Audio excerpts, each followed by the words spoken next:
The Reserve Bank admitted today that it's brought forward the timing of interest rate rises in the minutes of its latest board meeting published. Ross Greenwood, our business editor, with me now live. Ross, is there any chance it could be before the election in May?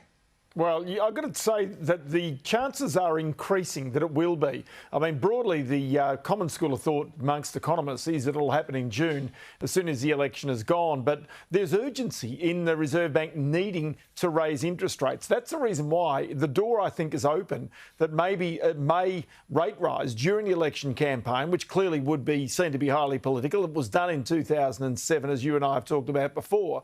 But, you know, they really do need to get cracking on this. Just to give you a little hint as to where it's going to, the ASX basically has a rates predictor where you can look at the money markets and see exactly what the expectation is for interest rates out into the future.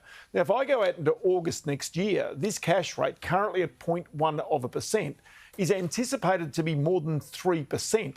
So between now and next August, they're suggesting that there could be 12 rate rises of 0.25% each.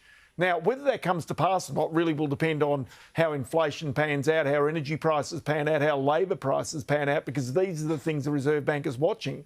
But just imagine that a person right now paying, say, 2% for a mortgage, if that came to pass, would be paying 5%. Now, that clearly would add to significant cost of living pressures and also even wages pressures into the future. And all this becomes a bit self-fulfilling as the costs start to rise for households.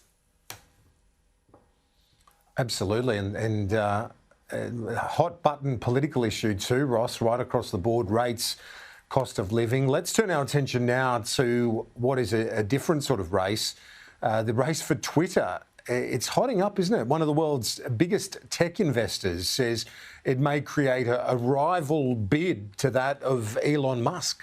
Yeah, well, Elon Musk, of course, is the Tesla founder and the biggest investor there, the boss, if you like. And he's, been a long-time Twitter user, uses it vigorously, not only for launching corporate raids himself, but also for, tweaking the tails of others around the place. Now, Elon Musk is clearly a pretty loose cannon, apart from being the wealthiest man in the world. And so, he's done all sorts of things here, like his bid of 52.30. And that was also, part of the politics of all of this. The bid is worth $43 billion now.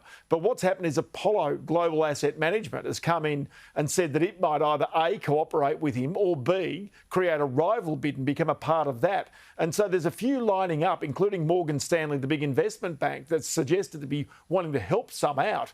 Now, Twitter itself has tried to put a poison pill in to try and prevent anybody coming in and buying too many of the shares. But it is a big, big deal. $43 billion certainly would rank with some of the biggest companies here in Australia. And Twitter is obviously a business that hasn't made much money along the way either. It'll be interesting to see exactly what Elon Musk does. He owns 9% of the company. He can now buy more if he wants to. Very interesting. We'll be watching that with interest too, Ross. Thank you.